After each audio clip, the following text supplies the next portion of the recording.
Assalamualaikum warahmatullahi wabarakatuh. Jirra jirtu hordoftoonni Oromoo Siistamaaf jirra nagaan qaba nageenya kiyya kan jaalalaa fi kan kabajaa bakka jirtan maratti isin haa ga'u jecha har'as barumsa haaraa takka qabadhee isinii dhufeetiin jira. Har'aan booda bilbila keessan bakka feetan keettanii biraa deemuu ni dandeessu. Nama fuudheetiin kaameeraan jalaattiin kaa'attanii rakkattanii nama tuna jalaa fuudheetiin goroggorettanii harrakkattanii kaameeraa arganii jalaa kaasiin harkaa balaasheettanii rakkattanii siistama kana tokko tokko waliin ilaalaa. Warri chaanaala kanaaf haaraa taatan subscribe godhaatii barumsi nu asirratti gadhiifnu akka isin ga'uuf mallattoo notifiikeeshinii tuqaatii irra badhaasin jedha.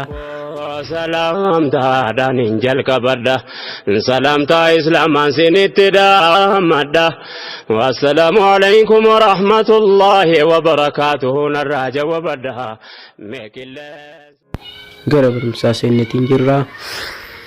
Duraan dursitanii siitingii keessanii seentu sanaan booda lock screen and security kaydhu kana argattan jedhee yaada. Lock screen jedha fida bilbila tokko tokko irratti isa kana si'a tokkoof ni cuqaaftu. Sanaan booda info and app shortcuts kaydhu kana ni argitu jedhee yaada inshallah. Isa gubbaa si'a tokkoof ni cuqaaftu.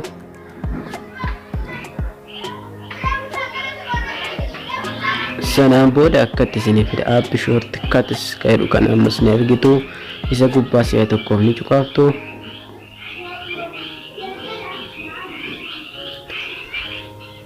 Isa gubbaa erga si'a tokkoof cuqaaftan booda akkatti isinii fida.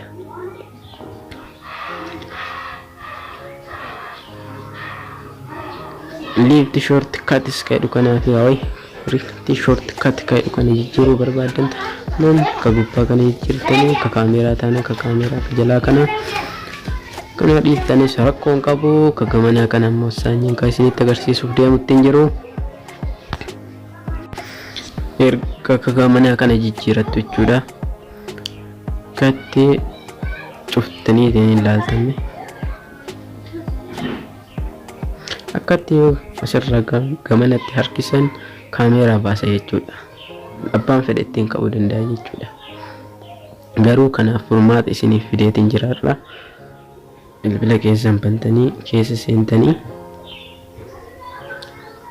riitii shortcuts kaydhu kana keessa si'a tokkoof ni cuqaaftu.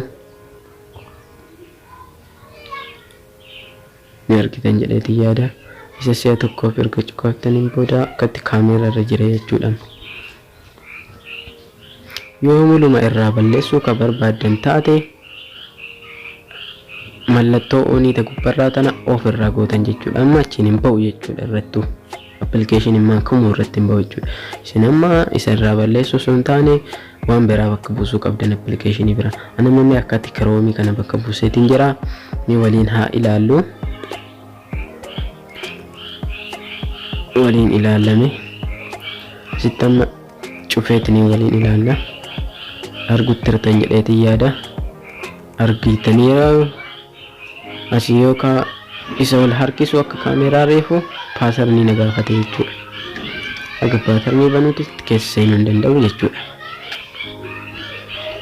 Sanaan booda akkatti erga keessa seentanii booda wanni isin godhuu qabdan mallattoo garaa isii qixxee jirtu kana si'a lama yoo walirratti cuqaaftan kaameeraa isinii baasa jechuudha. Yoo gama gubbaa kanallee tokko kan cuqaaftan taate of ittiin godhan kana gara gamanaa kanaan cuqaaftan taate isinii fidaa jechuudha. Warri ka garaachaa kana qabne bilbiloonni akkasiin jiru. Isa si'a lama cuqaasuudhaan irratti deeffachuu ni dandeessu. Mee ammas barumsa kanatti aansee barumsa tokko isinitti agarsiisa. Out of octa receipt kaydhu kana inni argitan jedheetiin yaada. Lock screen image keessanii akkatti ergisiniif fideen booda yoo kan oon irra jiraatu taate bilbila keessan paatarnii isaa dagattanii si'a 15 walirra yoo ka itti deebitaniitiin itti yaaltan taate maal isin harkataa silkiin keessan receipt isin harkataa jechuudha. Muluma wanni irraa qabdan isin jalaa irraa isin jalaa bada jechuudha.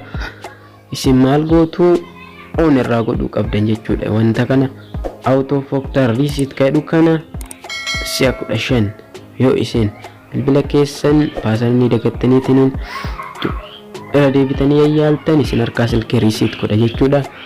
Odoo isin yaadini kana irraa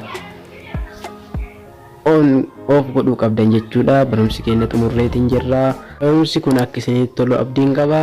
Like share godhaatii hiriyoota keessan biraan gahaa isiniin jedha. Amma barumsa dhufu walitti deebinutti turtii gaarii isiniin jedha.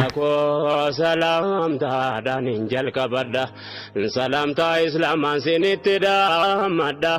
Wassalamu alaykum wa rahmatullahi wa barakatuhu narraa jawabadha.